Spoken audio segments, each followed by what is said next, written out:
nama saya Vina. Di sini saya membantu Weli Video dalam pengisian narasi.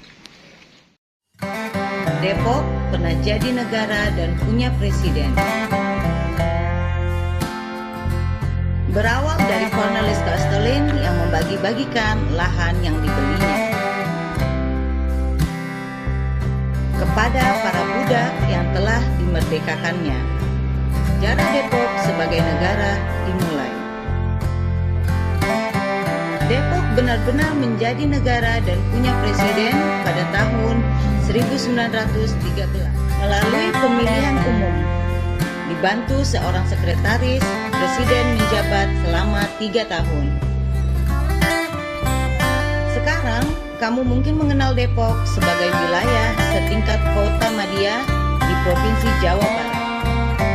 Belum terbentuk pada 27 April 1999, kota ini merupakan kecamatan di Kabupaten Bogor, Jawa Barat.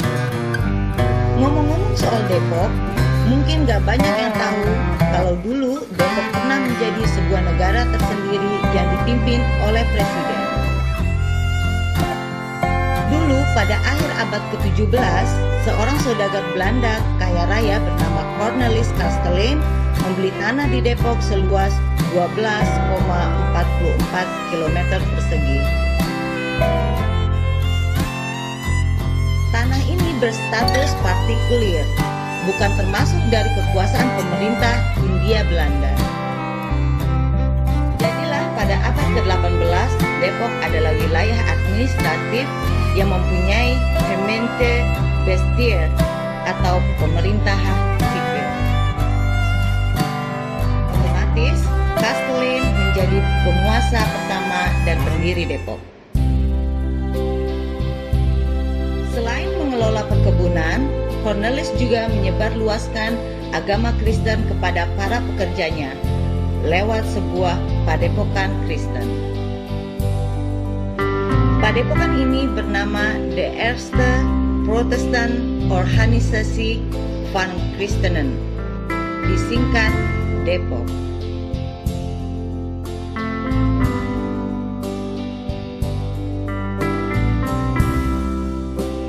Dari sinilah rupanya nama kota Depok berasal. Sampai saat ini, keturunan pekerja-pekerja Cornelis dibagi menjadi 12 marga. 1. Jonathans, 2. Lawrence, 3. Bakas, 4. Lund,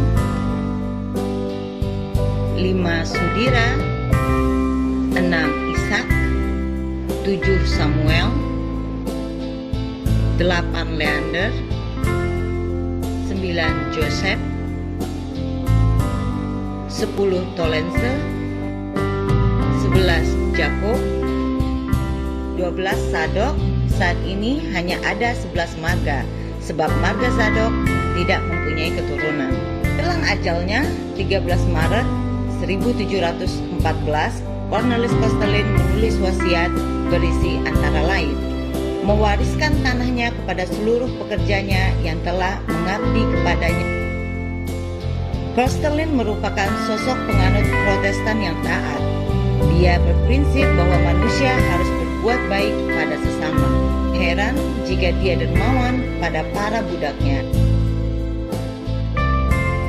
Sebelum meninggal pada 28 Juni 1714, dia mewariskan lahan, rumah, hewan, dan alat pertanian kepada para budak. Dia juga memberikan mereka kemerdekaan. Makam Yayasan Lembaga Cornelis Castellin. Sejak tahun 1851 dan setelahnya dijadikan pemakaman bagi keturunan para majiker Cornelis Castellin yang awalnya dibebaskan dan dimakamkan.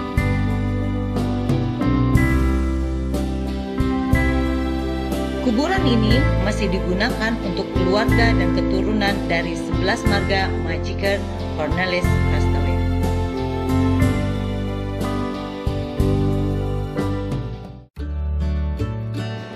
Sejumlah pejabat tinggi masa Hindia Belanda yang tinggal di Depok juga dimakamkan di sana.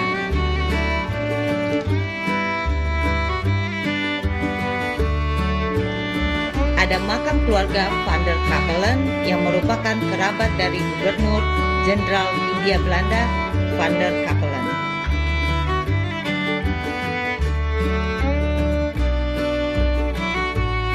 Serta ada juga pemakaman keluarga De Graaf, di mana dahulu pendeta C.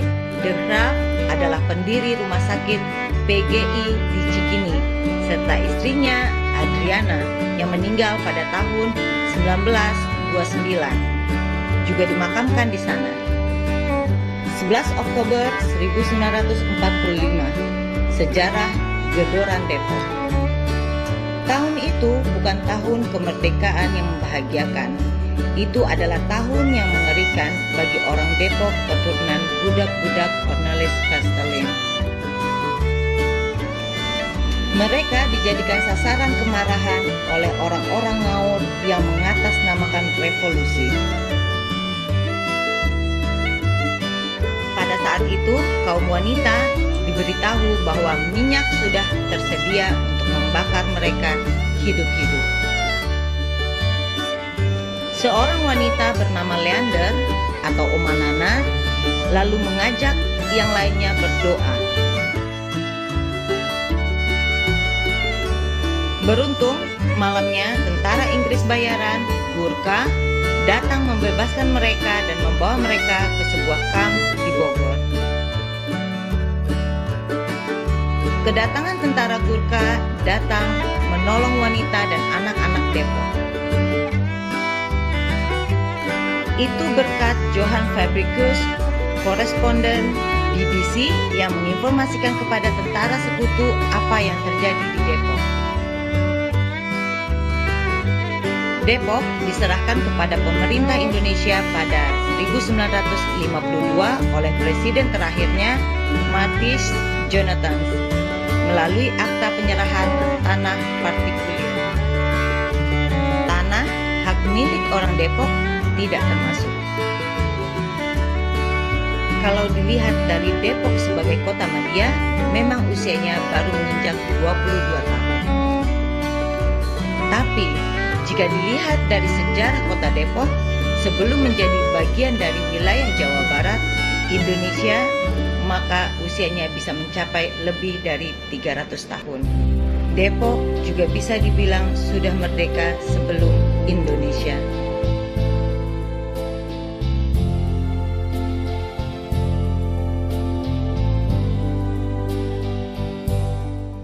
Demikianlah video sejarah Depok. Semoga dapat memperluas wawasan kita tentang sejarah.